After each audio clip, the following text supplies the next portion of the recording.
శుక్రవారం నాడు పాటించవలసిన నియమాలు అనేకం ఉన్నాయి. సాధారణంగా లక్ష్మీదేవికి ప్రీతికరమైన రోజుగా శుక్రవారం భావించబడుతుంది.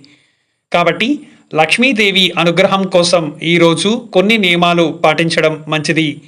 వీటిలో ముఖ్యమైనవి తెల్లని వస్త్రాలు ధరించడం, లక్ష్మీదేవికి ఇష్టమైన పాయసం వంటి పదార్థాలను నైవేద్యంగా సమర్పించడం, పూజానంతరం దాన ధర్మాలు చేయడం, స్త్రీలను గౌరవించడం వంటివి ఉన్నాయి. శుక్రవారం పాటించవలసిన నియమాలు. లక్ష్మీదేవి పూజ. శుక్రవారం లక్ష్మీదేవిని పూజించడం చాలా శుభప్రదంగా భావిస్తారు. లక్ష్మీదేవికి ఇష్టమైన వస్తువులు తెల్లని పూలు, పాలు, బియ్యం, కుంకుమ, పసుపు ఉపయోగించి పూజ చేయడం మంచిది. ఉపవాసం. శుక్రవారం ఉపవాసం ఉండటం వల్ల లక్ష్మీదేవి అనుగ్రహం కలుగుతుందని నమ్ముతారు.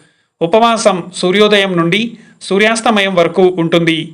సాయంత్రం భోజనంలో పాలు, బియ్యం వంటి తెల్లని పదార్థాలను తీసుకోవడం మంచిది. దాన ధర్మాలు. శుక్రవారం నాడు దాన ధర్మాలు చేయడం చాలా ముఖ్యం.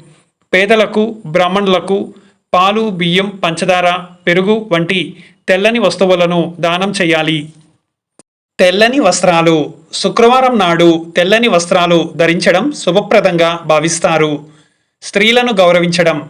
స్త్రీలను గౌరవించడం మరియు వారిని సంతోషపెట్టడం లక్ష్మీదేవికి సంతోషం కలిగిస్తుంది. స్త్రీలకు బహుమతులు ఇవ్వడం, వారిని పొగడటం వంటివి చేయాలి. కొన్ని వస్తువులను కొనకపోవడం. వాస్తుశాస్త్రం ప్రకారం శుక్రవారం కొన్ని రకాల వస్తువులను కొనడం మంచిది కాదు. ముఖ్యంగా వంటగదికి సంబంధించిన వస్తువులను కొనకూడదు. అలాగే అప్పులు చేయడం లేదా ఇవ్వడం కూడా మంచిది కాదు. దుమ్ము దులపడం, బట్టలు ఉతకడం వంటివి చేయకూడదు. సాధారణంగా శుక్రవారం రోజున ఇంటిని శుభ్రం చేయడం, బట్టలు ఉతకడం వంటివి చేయకూడదు. ఈ విషయాలను పాటించడం ద్వారా లక్ష్మీదేవి అనుగ్రహాన్ని పొందవచ్చని నమ్ముతారు.